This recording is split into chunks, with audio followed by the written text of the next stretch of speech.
नमस्कार। India debate में आप सबका स्वागत है। मैं हूं आशुतोष पाठक। तमिलनाडु में एक बड़ा खेल शुरू हो गया है।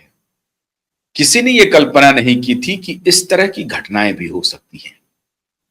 तमिलनाडु में गवर्नर को बुलाना था सिंगल लार्जेस्ट पार्टी, जो सबसे बड़ी पार्टी है चुनाव में, उनको। अमूमन लोग यही सोचते हैं कि जो सबसे बड़ी पार्टी चुनाव में बनकर के आई है और उनको अगर अपेक्षित नंबर नहीं है तब भी गवर्नर उन्हें बुलाते हैं और उनको ओथ दिलाते हैं और कहते हैं कि जाइए आप मुख्यमंत्री बन जाइए। हमेशा ऐसा होता नहीं है।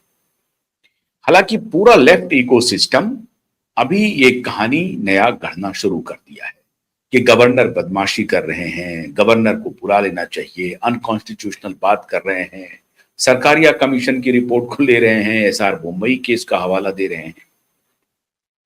अब एसआर बोम्मई केस के हवाले को खारिज करते हुए गवर्नर ने कहा था कि वो मामला था जब नई सरकार गठन नहीं हो रही हो, मतलब इलेक्ट होकर के कोई सरकार नहीं आ रही हो। वो मामला था उस मामले में कि अगर कोई सरकार चल रही है, उसको किसी ने टॉपल डाउन किया है, नीचे गिरा दिया है और फिर कोई नया कोएलिशन इमर्ज कर रहा है, वो सरकार बनाना चाहता है, तो उस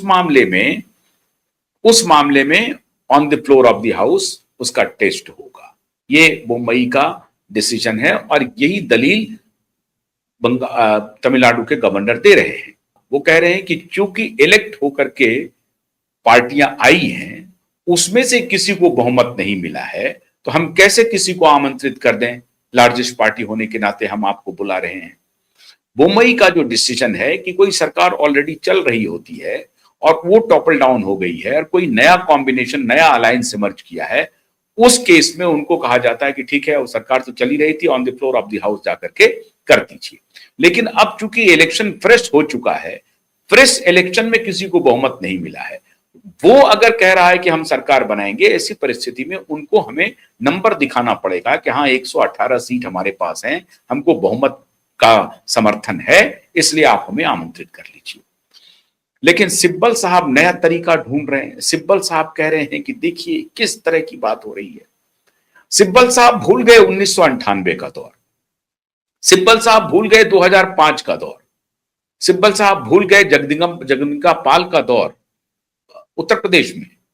एक दिन के लिए मुख्यमंत्री बने और बल्कि हाईकोर्ट ने आदेश दिया कि आप अपने इसमें कभी भी मैं पूर्व मुख्यमंत्री था नहीं लिख सकते हैं, क्योंकि गलत तरीके से वो बने थे। हाईकोर्ट का आदेश आया कि नहीं बन सकते हैं। एक अकेली पार्टी वाली, एक अकेला व्यक्ति वाला मुख्यमंत्री बन गया था। खैर वो प्रकरण अलग है। सैयद शिफ्ते रजी झारखंड में राज्यपाल थे। चुनाव हुआ 2005 में। हेमंत सोरेन की जो पार्टी, उस वक्त उनके पिताजी जिंदा थे, शिबू सोरेन, अभी कुछ दिन पहले ही मौत हुई है। शिबू सोरेन की पार्टी को आया 17 सीट, भारतीय जनता पार्टी को 30 सीट, 81 सीट की विधानसभा है, उसमें से सिंगल लार्जेस्ट पार्टी थी भारतीय जनता पार्टी, लेकिन गवर्नर ने बीजेपी को आमंत्रित नहीं किया। उस वक्त इनका लॉजिक नहीं चल रहा था। अभी इनका लॉजिक चल रहा है। क्या हो रहा है देश में?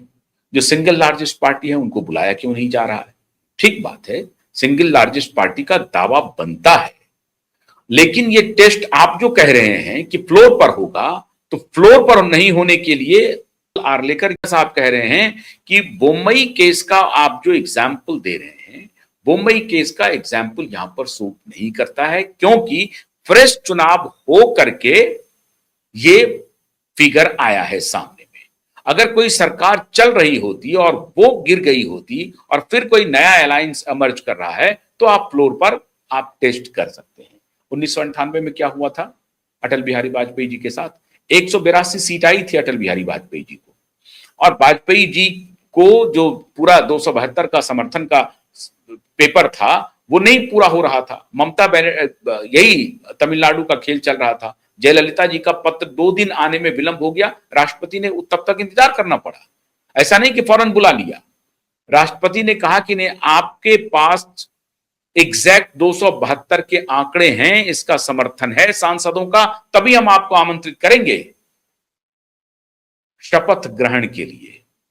अब ये भूल गए कपिल सिब्बल साहब।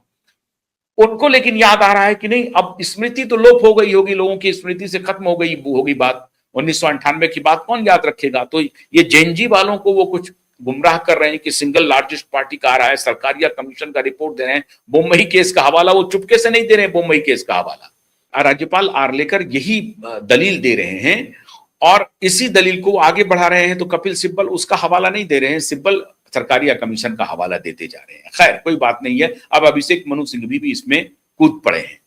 अब इन दोनों वकील को अपना कुछ इसमें इनकम का रास्ता ढूंढ रहे हैं, ये उनको मिल भी जाएगा हो सकता है। लेकिन इस पूरे प्रकरण में दो चीजें तमिलनाडु में बहुत तेजी से घटित हो रही हैं और उस पर आप सबकी निगाह नहीं है। पहली घटना है, स्टालिन के बेटे उदयनिधि स्टालिन कह रहे हैं कि पापा जी अगर टीवीके की सरकार बन गई, विजय सरकार में आ गए तो एमजीआर की तरह फिर ये हटेंगे नहीं, लंबे समय के लिए आसीन हो जाएंगे। आपकी तबीयत ठीक नहीं है, किसी भी तरीके से टीवीके को हमें रोकना होगा, विजय को रोकना होगा और अगर विजय बन गए तो फिर ये दूसरे एमजीआर साबित होंगे। तो तिकड़म शुरू हुआ। क्या तिकड़म हुआ? कहा गया कि अब क्या तरीका हो सकता है एआईएडीएमके के पास चला जाए। कल्पना कर सकते हैं, दक्षिणी और उत्तरी ध्रुव है, लेकिन जब नाव डूब रहा है तो लग रहा है कि नहीं अब तो तूफान आ गया है, उस तूफान में डूबते हुए नाव को बचाना है। तूफान से बाद में निपटना पड़ेगा, पहले नाव को बचाओ। तो नाव से बचाने के लिए तूफान का सामना कैसे किया जाए? तो इकट्ठे हो जाओ। तो खबर आ रही है कि डीएमके के पनीरसेल्वम जो हैं वो कोशिश कर रहे हैं कि एआईएडीएमके के साथ कोई गठबंधन हो जाए, मतलब स्टालिन और सिल्वन के बीच में कोई गठबंधन हो जाए। एक तरफ एआईएडीएमके का बड़ा तबका कह रहा है कि टीवीके को समर्थन दे दीजिए क्योंकि जन समर्थन उनके साथ है, उसकी आंधी आई है। पहली बार चुनाव लड़ा 107 के आंकड़े तक पहुंच गया, हालांकि वो पूरा आंकड़ा 108 होता है, लेकिन चूंकि विजय दो जगह से चुनाव लड़े थे तो गिना जाएगा एक, तो 107 सीट है, आंधी आई है, ये पॉपुलर वोट है, हमें इनको समर्थन करना चाहिए। लेकिन सवाल है कि टीवीके एआईएडीएमके समर्थन मांगे तब ना, जैसे ही चुनाव खत्म हुआ, मतगणना खत्म हुई, टीवीके मतलब विजय के पिताजी ने कहा कि राहुल गांधी जी को हमें समर्थन करना चाहिए, कांग्रेस पार्टी को समर्थन करना चाहिए। क्यों ऐसा हुआ? ये चर्च का खेल शुरू हो गया। जोसेफ विजय चंद्रशेखर ये भी क्रिश्चियन है, हमारी सोनिया जी भी क्रिश्चियन है। अब क्रिश्चियन प्रेम उमड़ रहा है तो कांग्रेस पार्टी ने जो 4 मई के 12 बजे से पहले तक कह रहे थे राहुल गांधी कि स्टालिन साहब को हम आपके साथ हैं, लेकिन शाम होते होते राहुल गांधी का नजरिया बदल गया और बल्कि दूसरे दिन ये कहने लगे कि मेरे ऊपर मेरी पार्टी का दबाव है और मैं अपनी पार्टी के खिलाफ नहीं जा सकता हूं, इसलिए मेरे 5 एमएलए टीवीके के साथ खड़े हो गए हैं, सॉलिडली खड़े हैं वो, हमें उनको समर्थन करना पड़ेगा। डीएमके ने कहा मेरे पीठ में खंजर भोंक दिया राहुल गांधी ने और कांग्रेस पार्टी ने कि वो टीवीके को समर्थन करने जा रहे हैं, उनको तो हमारे साथ खड़ा होना चाहिए था, लेकिन वो खड़े नहीं हो रहे हैं। दलील क्या देंगे? सांप्रदायिक शक्तियों को रोकने के लिए हमें यह काम करना पड़ेगा। उनके तरफ से एक ही दलील आएगी, एआईएडीएमके और बीजेपी का अलायंस है, ये सांप्रदायिक शक्तियां हो गई और सांप्रदायिक शक्ति अगर टीवीके के साथ हाथ मिला लिया तो अनर्थ हो जाएगा। तो हमें सांप्रदायिक शक्तियों को रोकने के लिए ऐसा करना पड़ रहा है। लेकिन ऐसा करने के पहले ही टीवीके के पिताजी मतलब विजय के पिताजी ने कह दिया कि राहुल गांधी और कांग्रेस का अगर समर्थन हो जाता तो अच्छा होता। इसमें एक ही प्रेम है, एक ही अनुराग है। एक तो लेफ्ट इकोसिस्टम के काफी करीब है श्रीमान विजय जी, और दूसरा ये जो चर्च पावरफुल लॉबी है वो अंतरराष्ट्रीय स्तर से गाइड हो रहा है।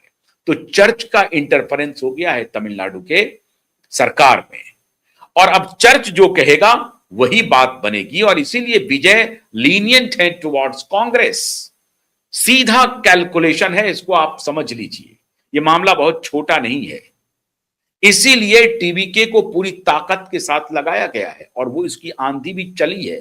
अब कहां से क्या मामला चल रहा है, सोरोस कर रहा है या रॉकफेलर कर रहा है कि डीप स्टेट कर रहा है, भगवान जाने। लेकिन टीबीके की जिस तरह की आंधी आई है वो अपने आप में शोध का विषय है। विजय की मूवी रिलीज होनी थी जनवरी में, लग गया रोक। फिर हुआ कि भाई फरवरी मार्च वगैरह में करेंगे, लेकिन उस बीच में चुनाव संहिता आ गई, मूवी नहीं रिलीज हुई। अब 10 मई को विजय की मूवी जननायकन, उसको हिंदी में नायकन कहते हैं, जननायकन रिलीज होने वाली है। अब वो सुपरहिट होगी कि नहीं होगी कहना मुश्किल है। सुपरहिट हो जाएगी क्योंकि अभी तो उनका सितारा बुलंद है। इलेक्शन में तो मूवी सुपरहिट हो गई, लेकिन बॉक्स ऑफिस पर पहले 2-3 सप्ताह में तो बढ़िया काम किया, लेकिन अब लगता है जल्दी उतरने वाला है। क्योंकि अगर ये सिंघवी और सिब्बल के शरण में गए तो फिर मामला इनका अटक गया। अब इधर खेल ये हो रहा है कि डीएमके और एआईएडीएमके टू स्टॉप विजय, स्टालिन कोई भी समझौता करने के लिए तैयार है और वो एआईएडीएमके की तरफ से किसी को नेता भी मानने के लिए तैयार है। उनको डर है कि कैसे भी करके, जो डर लग रहा है उनको विजय से, विजय को रोक दो, किसी भी सूरत में विजय को रोको, क्योंकि अगर एक बार विजय आ गया तो फिर हम कभी नहीं आ पाएंगे। लेकिन अगर